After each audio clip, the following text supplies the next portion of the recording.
আমরা নেতাজি সুভাষ বিদ্যানিকেতন নাম সবাই আমরা জানি যে একটা বনেদি স্কুল সারা ত্রিপুরার মধ্যে, এবং এই স্কুল থেকে যারা পাস করে বা যারা পড়াশোনা করে তারা কিন্তু গর্বের সাথে বলে আমি নেতাজি সুভাষ বিদ্যানিকেতনের স্টুডেন্ট।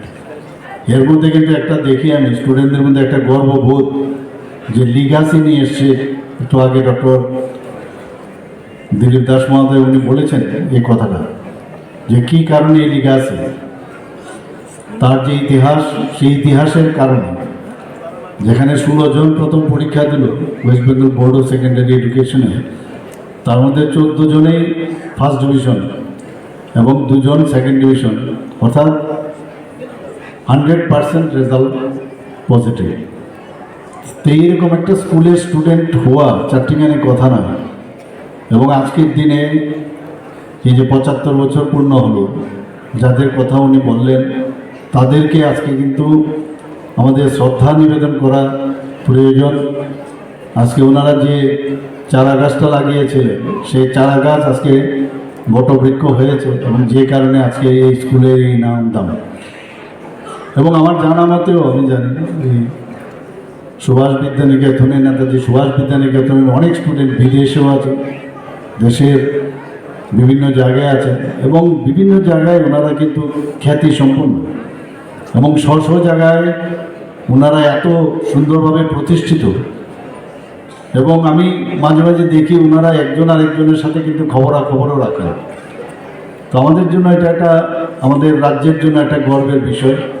আমরা সবাই জানি স্কুলের যে ডিসিপ্লিনের যে বিষয় এবং যে নিয়মানুবর্তিতা, তাছাড়া যে ক্যারেক্টার গঠন করার যে বিষয়, সেটা কিন্তু আমরা ছোটোবেলার থেকে আমরা জানতাম যে স্কুলে এই ধরনের শিক্ষা দীক্ষা রীতিনীতি এবং স্টুডেন্টদের তৈরি করার যা যা প্রয়োজন সেই স্কুল থেকে এসছে। আজকে এই যে প্ল্যাটিনাম জুবলি উপলক্ষে যারা নবীনরা আছেন তাদের সাথে মেলবন্ধন হবে, যারা প্রবীণরা আছেন তাদের সাথে, পাশাপাশি যারা এখানে অভিভাবকরা এসেছেন তাদের মধ্যেও কিন্তু একটা মেলবন্ধনের একটা বিশেষ দিন আজকে। এবং সেটা কিন্তু একটা ঐতিহাসিক দিন আমি বলবো, কারণ 75 ইয়ার্স এমনিতে কিন্তু চারটিখানি কথা না, এতগুলো দিন পেরিয়ে গেল স্কুলকে প্রতিষ্ঠিত করতে। আমাদের সরকার, আমরা তো চেষ্টা করছি, যদিও এটা ডাইরেক্টলি আমরা সরকারের অধীনে নয়, এটা গভর্নমেন্ট এইডেড স্কুল। আমি জানি এখানে অনেক স্কুলের যারা টিচাররা আছেন, শুধু এখানে না, আরও অনেক গভর্নমেন্ট এইডেড স্কুল যতগুলো আছে সেখানে কিন্তু মানে স্কুল টিচারদের সংখ্যা কমে যাচ্ছে, বা আদার্স যে স্টাফ আছে সেখানেও অনেকটা কমে যাচ্ছে। আমরা এই বিষয়গুলো নিয়ে আলোচনা করছি, আমরা একটা পলিসিও আমরা বানাবো এর মধ্যে। তো আমরা চাই না যে পড়াশোনা নিয়ে কোনো রকম কম্প্রোমাইজ আমরা ত্রিপুরাতে আমরা করি। আজকে এই স্কুলের এমন একজন মনীষীর নামে স্কুল, যার কথা শুনলেই এমনিতেই আমাদের মানে বুকটা এমনি ফুলে যায়, নেতাজি সুভাষ বোস। ওনার নাম শুনলে আর এই নামের সাথে যুক্ত, আর আমরা সবাই জানি যে 23শে জানুয়ারিতে যখন স্কুল থেকে প্রসেশন বেরোয় সকালবেলা, আমি নিজেও এবার গেছি, গত 2-1 বছর 3 বছর ধরে আমি সেখানে যাচ্ছি। এবং আমাদের ত্রিপুরার জন্য একটা গর্বের বিষয় যে এই ধরনের একটা বর্ণাঢ্য একটা মানে যে প্রসেশন বেরোয়, র্যালি বেরোয়, এটা সারা ত্রিপুরার মানুষ বসে থাকে। এবার সরস্বতী পুজোর সময় হয়েছে, তারপরেও রাস্তায় আমি যে সংখ্যায় লোক সমাগম দেখলাম আমি, এবং সত্যি এটা আমার মনে হয় যে এটা আমাদের অনুপ্রেরণা দেয়।